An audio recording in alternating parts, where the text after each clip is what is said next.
Planong ipatawag sa pagdinig ng Kamara kaugnay sa bilyong-bilyong pisong nasabat na droga sa Pampanga ang dating economic advisor ni dating Pangulong Duterte na si Michael Yang. Pangungunahan ng House Committee on Dangerous Drugs ang hearing. Ayon kay Committee Chair at Surigao del Norte Representative Ace Barbers, pinatawag nila si Yang para alamin po ang kaugnaya sa dating formerly executive na si Lincoln Ong na nabistong isa rin sa mga incorporator ng kumpanyang Empire 999 na nagmamay-ari naman sa mga warehouse kung saan natagpuan ang droga. Setyembre noong nakaraang taon ang masabat ang mga droga sa Mexico, Pampanga. Bukod po dito, dati nang naiugnay si Yang kay Ong sa kontrobersyal na pagbili ng gobyerno ng medical supplies sa Pharmaly. Kaugnay po ng balitang yan, makakapanayam natin ngayon ang chairman ng House Committee on Dangerous Drugs na si Surigao del Norte Representative Ace Barbers. Magandang umaga po, Congressman. Magandang umaga, Ruth, at magandang umaga po sa ating mga kababayan. Kailan po itong hearing na pupunta si Yang at nagpasabi po ba siya na dadalo siya? Well, we will issue the invitation. No? Yung aming pagdinig last May 8, upon the motion of Congressman Dan Fernandez at si Congressman Paduano, sila po ay nag-motion na dapat po maimbita natin itong Mr. Michael Yang nang sa ganun ay magbigay linaw dito sa usapin tungkol sa kanyang pagkaka-link dito sa kumpanya na kung saan ay siyang nagmamay-ari ng warehouse na kung saan i-deliver itong 3.6 billion shabu na galing sa Subic. So yun ho ang aming direksyon. Imbitahan siya, hindi ho dahil not as a suspect but of course to shed light dito sa usapin ng kanyang pagkaka-involved. No? Ang gusto lamang po naming malaman kasi dito, doon sa mga dokumentong nakita namin na kung saan itong kumpanyang Empire 999 ay shareholder o meron ding pagmamayari sa iba pang kumpanya na kung saan marami pong mga Chinese names that are involved and apparently are owners of this same corporation. So gusto namin makita, mukhang intertwined mukhang dikit-dikit at gusto natin malaman kung ano yung nasa likod nitong pagmamayari nitong mga kumpanyang ito.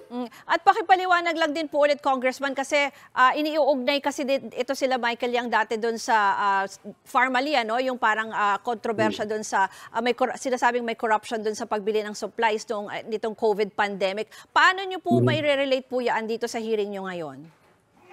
Well, wala ho kaming pinag-uusapan tungkol sa Pharmaly, Ruth. No? Ang aming dito, itong pagkaka-involved ng kumpanyang Empire 999, certain Mr. Willie Ong, who owns the majority share dito sa kumpanyang ito, na kung saan ay meron din po siya mga interest in other corporations na kasama dyan yung Mr. Lincoln Ong. Kung natatanda natin, yung Lincoln Ong, interpreter yata yan ng Michael Yang, no? Yes. Meron din hong meron hong involvement din itong Mr.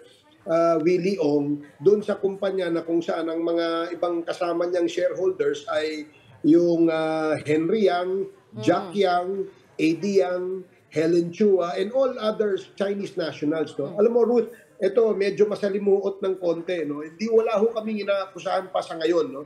Ang gusto naming malaman, ano ho ba yung pagkaka-involve nitong mga kumpanyang ito doon sa pagpapadala o pag-i-smuggle ng droga? Kasi isa na ho yung nakita natin, no? Yung warehouse dito sa Mexico, Pampanga, na ang may-ari ay yung Empire 999, doon ho nakita, doon ho dineliver yung shabu na 3.6 billion po ang halaga. Yung sinasabi niyo earlier, Congressman, that this is just more than an issue about illegal drugs na po? That's right.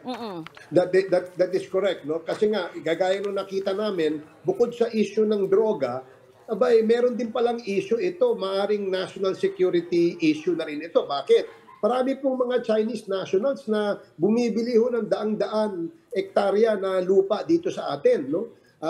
Yung iba hong na-discover natin, dyan ho sa Mexico, Pampanga, at dito rin ho sa San Simon, Pampanga. No? Obviously, meron hong buying spree na ginagawa itong mga Chinese dito, and we should be alarmed. No? Okay. Kasi unang-una, hindi ho itong mga Pilipino. Wala hong patunay na sila ay Pilipino. Although, ang kanilang pinapakitang dokumento ay Filipino passport, na-discover din ho namin in several occasions na maraming Chinese na gumagamit ho ng Filipino passport. At ito'y nakukuha nila dahil sa kanilang mga koneksyon, either sa local civil registrars ng area o hindi kaya doon sa sa PSA, no? Medyo masalimuot at kailangan pa talagang tutukan at imbestigahan ito. Maraming pong salamat kay Congressman Ace Barbers, ang chairman ng House Committee on Dangerous Drugs. Mga kapatid, Jess De Los Santos po, huwag magpauli sa mga umaaksyong balita at napapanahong issue sa bansa. Para sa mas malawak na balitaan, mag-subscribe at mag-follow sa social media pages ng News 5.